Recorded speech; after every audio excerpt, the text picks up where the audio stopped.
Dostlar, inşallah bir hədis xatırladaq. Allah Rəsulü günlərin bir günü sahabələrin qarşısında deyir ki, Allah bir evə xeyir verməzsən də həmin evə qonaq göndərər. Yəni, qonaq gələn ev Allah Taala'dan gələn bir hədiyyədir və Allah Rəsulü başqa bir hədisdə də buyurur ki, qonaq gələndə özü ilə xeyir, bərəkət gətirər və gedəndə də evdəki günahları aparar. Təbii ki, kiçik günahlara gedir söhbət.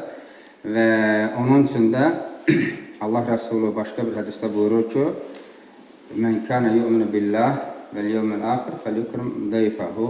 Kim Allaha və axirət gününə imanı varsa, qonağına ikram, yəni hörmət eləsin, onu hörmətlə qarşılasın və ən əsası, ən aşağısı gələn qonağı üzünə gülümsə deyə, yəni şəriətimiz buyurur, Peyğəmbərimiz buyurur ki, yəni ən azından kimləsə görüşəndə belə, yolda görüşəndə belə bir təbəssümlə görüşünə, nə var, nə yox, da qaşqabaqla yox.